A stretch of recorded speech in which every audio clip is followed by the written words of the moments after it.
Ghosts, spirits, apparitions. Throughout my career as an expert in the paranormal, I have faced many dangers such as these. But nothing could have prepared me for what we all saw last week. Join us as we dive into the dangerous realm that is the friend zone.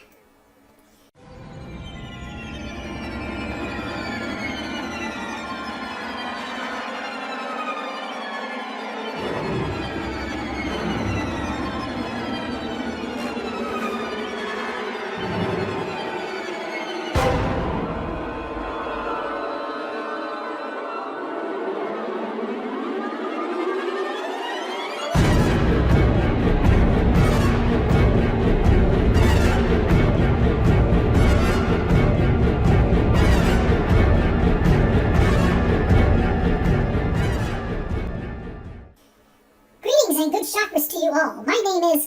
Well, you don't need to know what my name is. You may simply call me by my code name, which is Lavender Harlequin. You may know me as an expert in all things supernatural and paranormal, and it's true that I am an expert in these things. But tonight we discuss another risk faced by those who explore the dark spaces of the paranormal realm. The risk it poses to relationships. Joining us tonight is Chip, beer enthusiast, amateur ghost hunter, and star of PBDC TV's new show, The Ghost Hunter Finder Guys. If you were with us last week, you know that Chip fell victim to one of the many dangers that faces ghost hunters. Chip, would you like to tell us what happened? I got friend-zoned, dude. I got friend-zoned. Yes, Chip was banished to the dark realm of the friend zone without warning on live television. This must have been terribly embarrassing for you, Chip. Can you tell us how this situation came about? Yeah, so years ago, I was hunting for ghosts in the haunted dark woods of West Virginia with my girlfriend Vanessa. She was the love of my life, dude. But one night we encountered a group of hostile ghosts and they took her away. One might say they spirited her away. Don't be a dick, dude. I got enough of that last week from the talking cat. My apologies. So years later, you found yourself in these woods again. Can you tell us what happened next? Yeah, the monkey dude hired me to lead him to the haunted dark woods because he's got a friend who disappeared near there. So me and the monkey dude were just chilling out and talking to the cat when suddenly Vanessa appears. I had not seen her in years and there she was. And then what happened? I don't think I want to talk about it, dude. Please, Chip, the path towards healing leads through sharing your pain. You're among friends here. Well, dude, it turns out the ghosts didn't actually take her away. She just ran off with one of them. Then she told me she wanted to be just friends. Friend zoned. It's a danger that hangs over all explorers of the paranormal. Statistics show that over 97% of ghost hunters have been friend zoned at least once, and 75% have been friend zoned 3 times or more. You mean this is going to happen to me again? No! Well, this conversation has taken an ugly turn. We should probably roll the credits now while I talk my guest down off the ledge.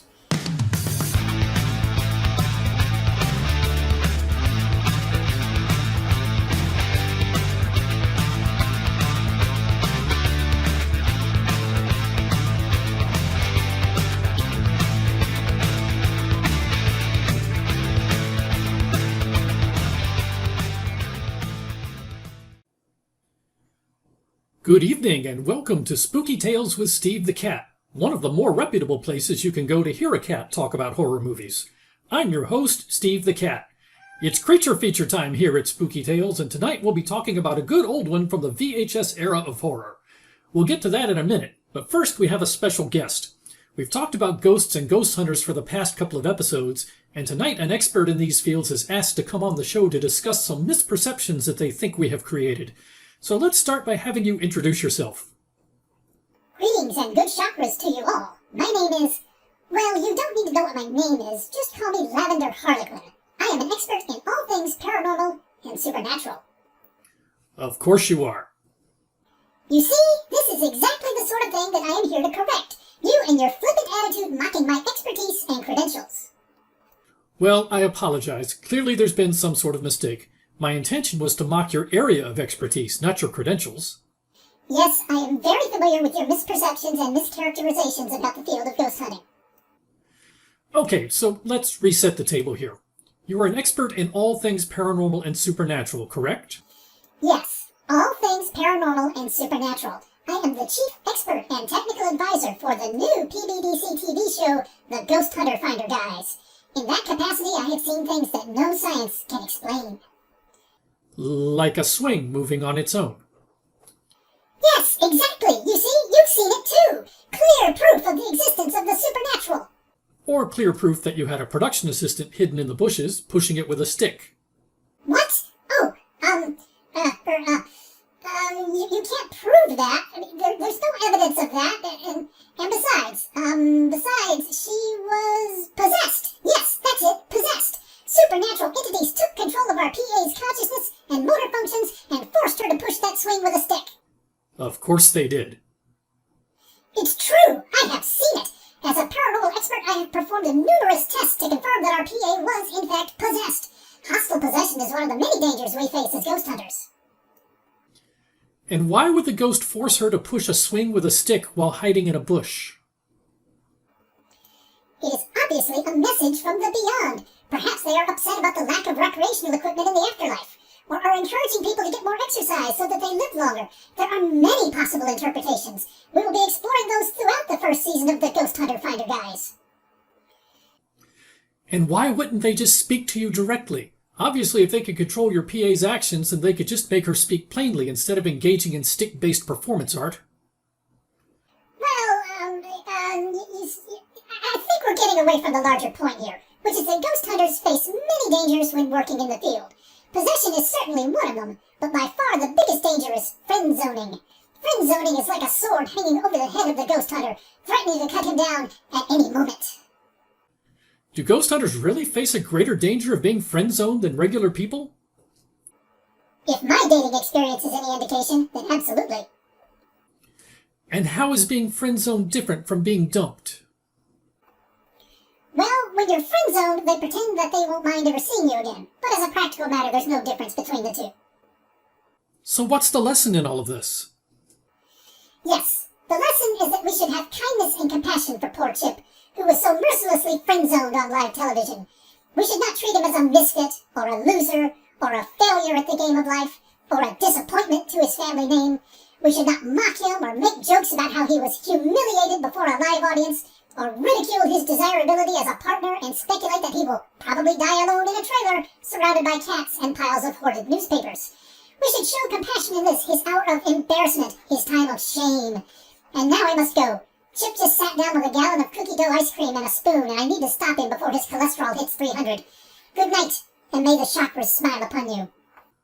Well, now that we've once again plumbed the depths of Chip's love life and all of its humiliations, and given the latecomers a chance to join the live watch party, it's time to get down to the business of horror movies. Thank you so much for joining us. We're really glad that you're here. Now pour yourself a drink and sit back, because here we go.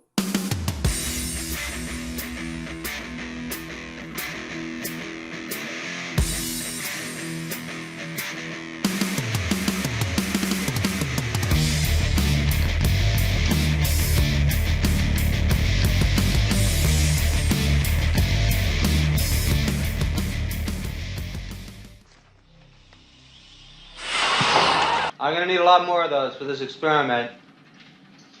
How about some cats? I got plenty of cats. Puppies. What are you looking at?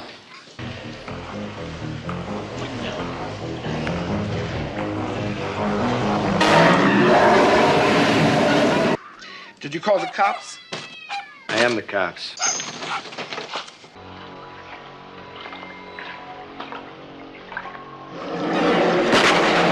Wait a minute. You're saying it was as big as a car? Yeah. Of course you gotta add the tail. Of course. Yeah.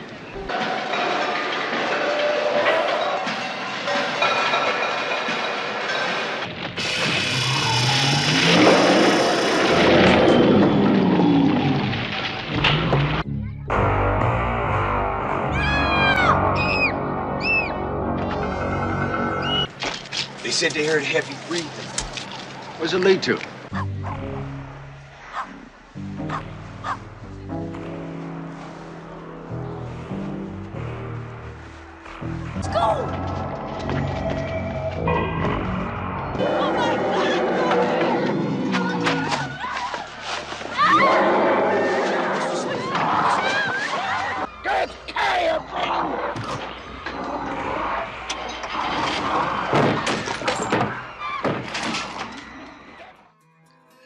Let's get into our featured film review for the evening. Tonight we are going to talk about a film called Alligator. Yes, Alligator. This, as you might have guessed from the title, is a creature feature that was released in the year 1980. So this one goes back a ways, all the way back to 1980. This was directed by Louis Teague, and the cast includes Robert Forster and Robin Riker. Robert Forster, who some of you may recognize from Breaking Bad and Better Call Saul. This is much earlier in his career. So, let's get into setting your expectations for this film. If you're going to sit down and watch Alligator, what you should expect is a somewhat campy early 80s creature feature, one of the many looking to cash in on the popularity of Jaws. Jaws came out in 1975 and was the biggest thing ever until Star Wars came out 2 years later. But there were many efforts to cash in on the popularity of Jaws with films such as, but not limited to, Piranha, Alligator, Barracuda. There were movies about giant octopi. There were movies about giant snakes. There were movies about just about everything trying to cash in on the popularity of Jaws. And Alligator is just one of the many. So if you like Jaws, you might like Alligator. If you like Chud that we talked about before on this show, you might like Alligator. And really, any late 70s to early 80s monster creature features, again, such as Piranha or Barracuda. Yes, there is a film called Barracuda. It's available on YouTube. Any one of those, if you're a fan of, or if you enjoy sitting through them and laughing at them, you can enjoy Alligator. Now, let's get into calibrating your expectations. If you're going to sit down and watch this film, this is the scale we like to use. On the far left side of the scale, we have very campy films such as Jason X. On the far right side of the scale, we have very serious films such as The Silence of the Lambs. As always, remember that this scale is not an indicator of the quality of the movie. It's an indicator of what your mindset needs to be going into the movie if you're going to enjoy it. If you're going to sit down and watch Alligator, your mindset needs to be over in the campy side of the spectrum. Not quite all the way over, but it needs to be over there somewhat. This is not an overt comedy. It's played straight, but not too seriously. But regardless of what the filmmakers intended, this is a film where you're going to want to just sit down and enjoy some campiness, so you want to go in without serious expectations for this film. Now, before we go any farther, we need to do our vocabulary lesson. This, of course, is the part of the show where we discuss new and innovative words and phrases in an effort to stay ahead of social media bots and algorithms that would otherwise try to ban our conversation. Social media bots and algorithms are always getting smarter, therefore our language must evolve to stay ahead of them. Two terms this week, they are both review terms, the first being brunching. This goes all the way back to season 1, I believe. Brunching is a noun that refers to the action when one character in a movie munches or snacks upon another character in a celebratory or festive manner. Folks, it's a movie about a giant alligator. You gotta figure brunching's gonna occur quite a lot. Our second term is instumpanate, another one that goes back all the way, I believe, to the first season. This is a verb that means to remove one or more of a character's limbs through the application of a mechanical process. In this case, the jaws of a gigantic alligator. So let's get into a summary of this film. This film starts out all the way back in 1968 with a flashback to a teenage tourist purchasing a baby alligator while on vacation to Florida with her parents. They take the baby alligator home to Missouri, and the teen's father, who never wanted the baby gator in the first place, gets angry one day and flushes it down the toilet live while the girl is at school and tells her later that the gator died. So the gator's not dead, but he tells her that it is, so she's not too concerned about what happened to the gator. But the gator is alive and is flushed down the toilet live. Well, what's going to happen next? Of course you know what's going to happen next. Years later, the gator is living in the sewers beneath the city, subsisting on whatever prey it can find. Because, of course it is, because that's totally realistic and happens all the time. At the same time, a crooked pharmaceutical company is performing illegal growth experiments on dogs and, bonus, disposing of the test subjects in the sewers. Well, you can see where this is going. You can put two and two together. What are the odds that the gator will eat these test subjects and grow to gigantic size? If you guess that the odds are pretty good, please collect your winnings. This, of course, leads us to a gigantic mutant alligator, which brings us to our villain profile for the evening. Our villain in this film is Ramon. Ramon, the giant mutant alligator. And there you see a picture of him saying hello to the hired help at an outdoor event. Ramon belongs to the class of gigantic mutant reptile. His special powers include immense size and strength, powerful jaws, sharp teeth, insatiable appetite, and unusual stealth for something so large. Now, I want to give the film credit here coming to insatiable appetite. So often in these kinds of movies, the monster just eats and eats and eats, and it never really is explained why. It never makes a lot of sense. Usually if an alligator were to eat a person, it wouldn't eat again for a week. But in this case, a side effect of the pharmaceutical residue that the gator has been taking in causes it to be insatiably hungry. So the gator is never full. The gator is always on the prowl for food. The gator is always brunching and munching. Signature technique, well, as you see in the picture, the gator likes to brunch his victims whole with glee. And now a word from our benevolent overlords at PBDC TV, your nightly heartbeat of horror.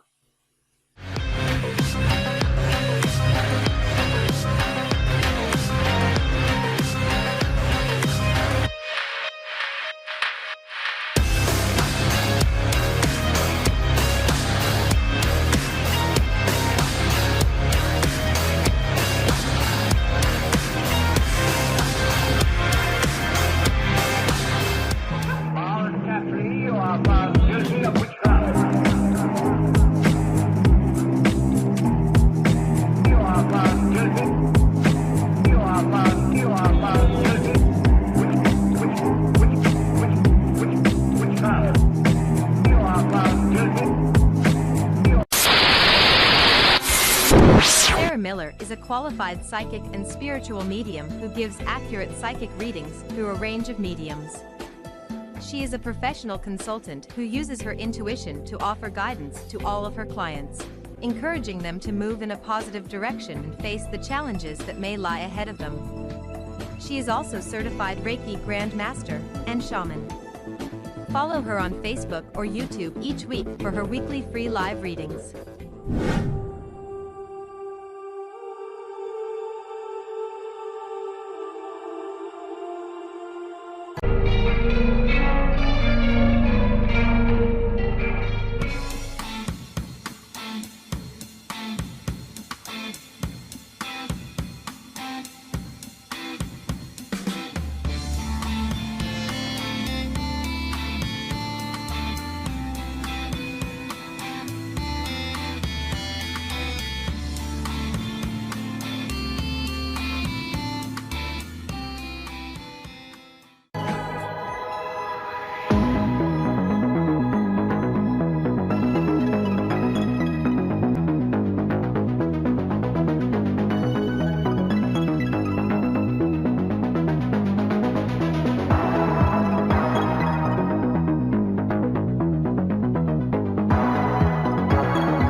This is Professor Edgar Fluffosaurus from Spooky Tales with Steve the Cat, and when I'm not hosting Monster Chat or knocking down small Japanese cities, I'm watching PBDC TV.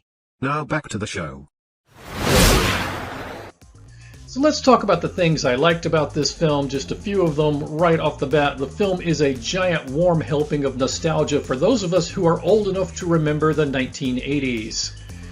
The film never takes itself seriously and yet manages to avoid becoming unbearably silly, so it does walk that fine line of not taking itself too seriously but not becoming stupid.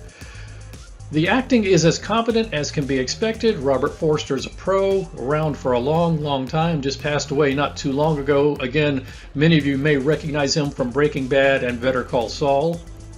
The creature special effects are surprisingly good. Now I need to chime in here and say the creature special effects are surprisingly good by 1980s creature feature standards. They are not surprisingly good by modern standards, but for the time, they're actually not bad. And finally, there are a couple of places where the film breaks the conventional creature feature rules, which is a nice twist, and I'm going to get to one of those specifically in a moment. Now, it's a film about a giant alligator. Obviously, it's not an art film. Obviously, there are things that could have been better, so let's just talk about a few of those, and right off the bat, getting back to setting your expectations for the film is not intended to be taken too seriously. If that is a problem for you, then watch something else. If you watch it anyway and you don't like it, that's not a problem with the movie, that's on you because you were warned. The film doesn't take itself seriously. This is the perfect kind of film to get together with friends and munch some popcorn and maybe play a drinking game and root for the alligator. This is not a film that you're going to take seriously. If you go in expecting an art film, you're going to be disappointed, and it's going to be nobody's fault but your own because you were warned. Although the creature special effects are respectably good, the blood and gore special effects are nothing special. Much of the film takes place without background music, which feels a little weird. Now, that's not a criticism I often make, and I've never really sat down and compared this movie to other movies to see if it really uses much less background music or if it just jumped out at me in this one. But in this one, there seemed to be a weird absence of background music, which just felt odd. It's the sort of thing you normally associate with a found footage film, but this is not a found footage film. And finally, some of, and by some of I mean many of, the car and boat stunts feel like something out of a 1970s cop show, as does some of the overall atmosphere. I'm not familiar with Louis Teague's resume. If he directed made-for-television movies, it would not surprise me. This thing feels just like a 1970s made-for-television movie, except for the blood and gore. So let's get to Steve's scorecard for this film right off the bat. We have kills. I counted 15. It is very difficult to get a count on this because at one point Ramon comes out of the woods and says hello to all the members of the wedding party at an outdoor wedding. Bare breasts. Drum roll please. None. It's not that kind of film. Dean Nogginings.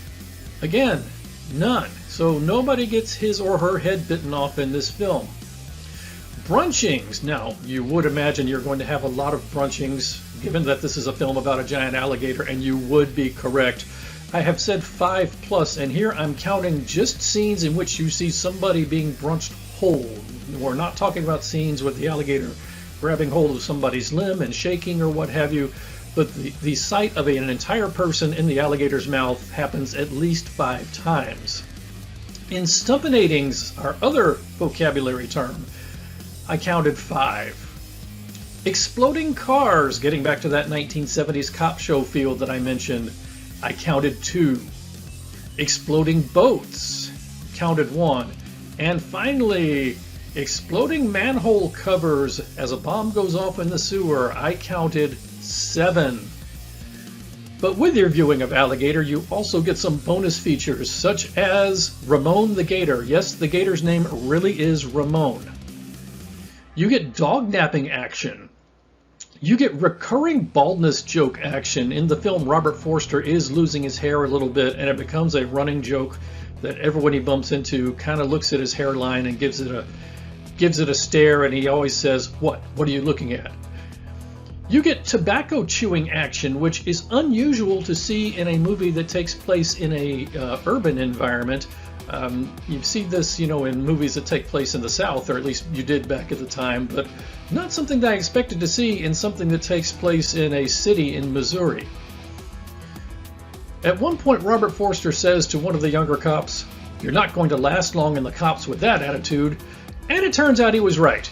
The young cop didn't last long with that attitude. You get a slimy reporter with an inexplicable grudge. You get chatty nurse giving away patient information action. You get members-only jacket action. I'm not mocking the members-only jacket. I owned one myself back in the day.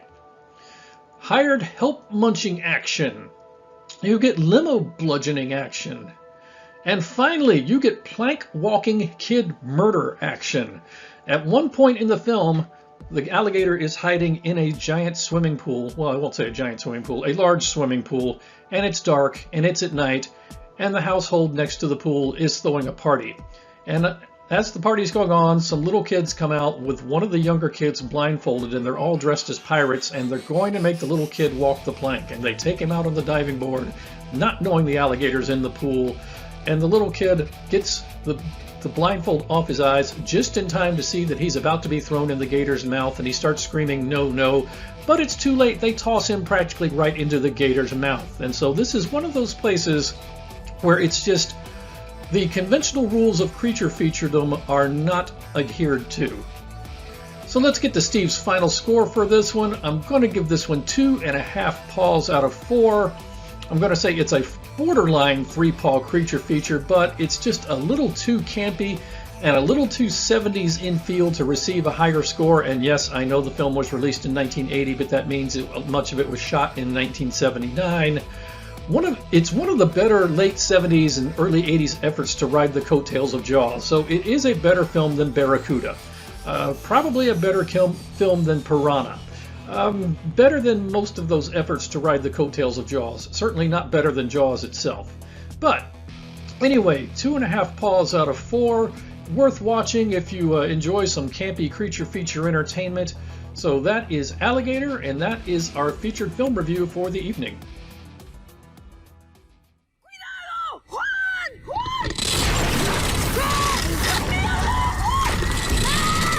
I'm perfectly capable of making the tough decisions.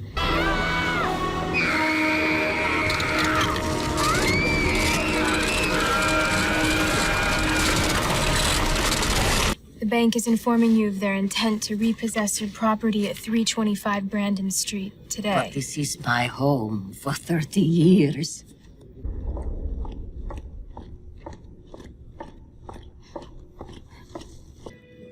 Mrs. Ganesh.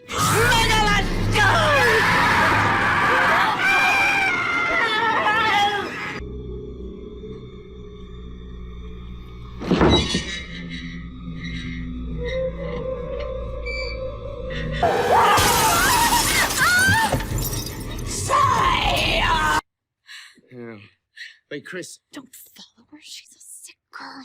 Oh, she needs my help. Let her go.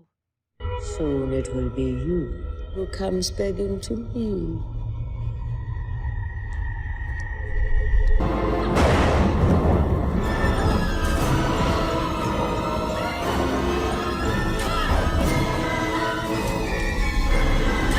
I desire the soul of Christine Brown. We will feast upon it as she festers on the brave. No! Oh my God! Hey, hey, hey! Hey, hey,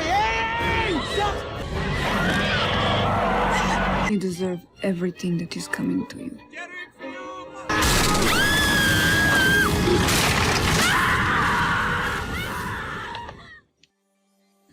We've reached the end of another episode of Spooky Tales with Steve the Cat, but before we go, as is our tradition, we're going to talk about some other stuff we watched this week. Tonight we're going to talk about a film called Drag Me to Hell. I found this one on Tubi, free with ads. Drag Me to Hell is a 2009 supernatural horror comedy film. It is a PG-13 film. In this film, Christine Brown is a kind-hearted young woman who works as a bank loan officer in Los Angeles. Christine is competing with another loan officer for a promotion, and the person she's competing with is a more hard-nosed, by-the-numbers kind of guy. So Christine's boss advises her that if she is interested in actually getting this promotion, she needs to be able to show that she is able to make tough decisions. Later that same day, Christine is approached by an elderly Eastern European customer who is asking for a third loan extension because the bank is going to otherwise take her house away. Christine is sympathetic, but ultimately goes against her kind-hearted nature, takes her boss's advice, and denies the loan extension. And the woman is humiliated and furious, so she stalks Christine after work and attacks her, then puts a gypsy curse upon her. Soon afterwards, Christine finds herself haunted by dark spirits that she finds out intend to take her to hell. So working with a medium and with her boyfriend, it's kind of a team effort to find out what can we do to protect her and prevent her from being taken to hell at the end of 3 days. So this film is a big-budget mainstream horror comedy, and it was directed by Sam Raimi. Now, it's interesting that I am reviewing this film. I normally don't do big-budget type releases on this show, but this film is one that somehow slipped off my radar and I had never seen before. I guess it never occurred to me that it was a Sam Raimi film. This was pretty successful at the box office when it came out, but it has been a while since it was out. It was 2009, so it's a good 13 years since this film was released. So it's worth revisiting. The film does build tension effectively, even though it's a PG-13 film, and it does deliver a number of jump scares. Now, it is PG-13, so it is more jump scares than body count. There's more gross-out humor than there is, say, blood and gore and violence in this film. It does strike the typical Sam Raimi balance between horror and comedy, so it's not an overt comedy like, say, Tucker and Dale vs. Evil or the Scary Movie series, where it's just played for laughs. It is a horror movie. It is intended to frighten you, but there are moments that are intended to make you laugh as well. Many of the film's scares, and frankly much of its humor, is delivered via gross-out scenes as opposed to violence or gore. I guess the politest way I can use to describe that is many of the scene's scares come from regurgitation humor. So because of that, and because of some things we find out about Christine as the film goes on, many critics have argued that this film is a metaphor for an eating disorder such as bulimia. And having watched it, I would say they're probably correct. Overall, I enjoyed this film. It's worth watching if you're in the mood for a PG-13 style horror film. I will say I was a little caught off guard the first time I watched it. Frankly, this movie had completely not shown up on my radar at all for some reason, so I was not aware it was a Sam Raimi film. I wasn't really prepared for a horror comedy. I thought it was just going to be more of a supernatural horror kind of film. So I was thrown off by the comedy at first, but now that I've had some time to digest the film, I do like it. I do think it is worth watching. So if you're in the mood for a PG-13 style horror film, you can do worse than Drag Me to Hell. Available free on Tubi. That is Drag Me to Hell, and that is other stuff I watched this week. Well, that brings us to the end of another episode of Spooky Tales with Steve the Cat. Thank you so much for joining us. We hope you enjoyed it. Of course, we always love to hear from you, so feel free to sound off in the comments about your favorite creature features or anything else that comes to mind. As always, if you did enjoy the show, please give us a like and a share. The best thing you can do to help us out is to share this video. If you want to stay up to speed on our latest videos and other goings-on, you can follow us and subscribe on social media. You can find us on Instagram, Twitter, YouTube, Rumble, and Facebook. Spooky Tales with Steve the Cat is available exclusively through the PBDC Collective Incorporated. Now fully incorporated, but still your heartbeat of horror. If you're interested in horror movies, true crime, creepy history, strange stories, or unexplained events, we're sure to have a show for you. You can find us at psychobunnydc.com, and we're also on YouTube, Facebook, Twitter, Twitch, and Rumble. We also have a 100% Zuckerberg-free Discord site. If you would like to check it out, just head on over to psychobunnydc.com and click the link for an invitation. We're back again next week with a modern movie featuring a supernaturally powered serial killer. It's going to be a great show, so we hope to see you then. But in the meantime, everyone have a great week and stay safe. We'll see you again soon. Good night, everybody.